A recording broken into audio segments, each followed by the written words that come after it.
বাস্তু বাস্তু মতে পশ্চিমমুখ পুজোর ফলাফল।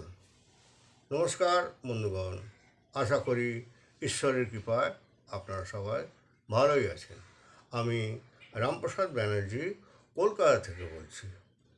আজ আমি বাস্তু মতে পশ্চিমমুখ পুজোর ফলাফল নিয়ে আলোচনা করব।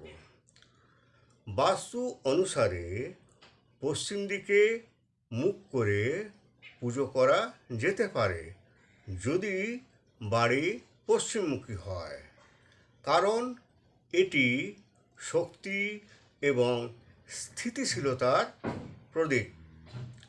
যদিও উত্তর পূর্ব কোণ দেবতাদের জন্য সর্বোত্তম। আবার পশ্চিম দিকেও ইতিবাচক প্রভাব ফলে, বিশেষত বিশ্বকর্মার জন্য। আর বিষ্ণুর মূর্তি পশ্চিম দিকে রাখা যেতে পারে, তবে শিবলিঙ্গের জন্য উত্তর দিক শ্রেয়। পশ্চিমমুখী বাড়িতে পুজোর ঘর থাকলে তা বাড়ির উত্তর পশ্চিম কোণে স্থাপন করা যেতে পারে, যা বৃহস্পতির দিক এবং ইতিবাচক শক্তি নিয়ে আসে। পুজোর সময় দেবতা যেন পূর্ব দিকে মুখ করে থাকেন আর আপনি পশ্চিম দিকে মুখ করে পুজো করবেন। এটি শুভ বলে বিবেচিত হয়। এই নিয়মটি আমাদের ভারতবর্ষের দক্ষিণের মন্দিরগুলিতে দেখা যায়। বিষ্ণুর মূর্তি পশ্চিম দিকে মুখ করে স্থাপন করা যেতে পারে, যা আপনি আমাদের দক্ষিণ ভারতের মন্দিরগুলিতে পেয়ে থাকবেন।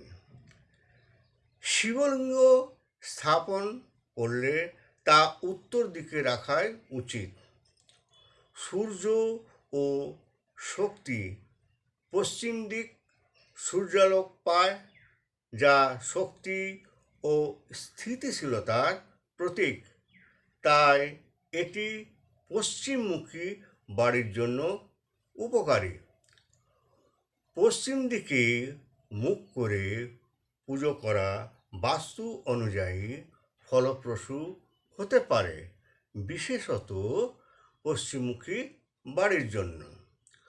মূর্তি স্থাপনের সর্বোত্তম উপায় হল পশ্চিম দিকে মুখ করে স্থাপন করা।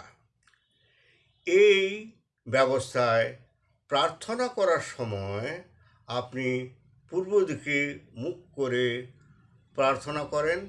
এতে আপনার শরীরকে সূর্যের শক্তি এবং ইতিবাচক কম্পন শোষণ করতে হয়, যা কিন্তু শুভ। দেবতার পশ্চিম দিকে মুখ করে থাকেন, যা হলো পূর্ণতার দিক। যখন পূজা ঘরটি উত্তর পূর্ব দিকে থাকে, তখন পূর্ব দিকে মুখ করে মূর্তি স্থাপন করা বাঞ্ছনীয়।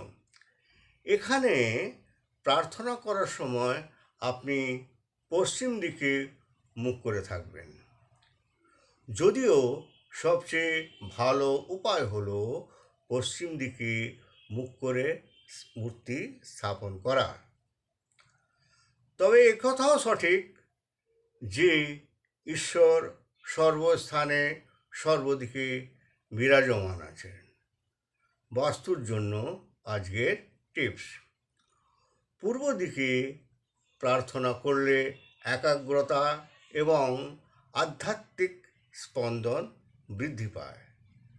ভিডিওটি যদি ভালো লেগে থাকে তাহলে ভিডিওটি লাইক ও শেয়ার করবেন এবং চ্যানেলটিকে সাবস্ক্রাইব করার জন্য অনুরোধ রইল। ধন্যবাদ।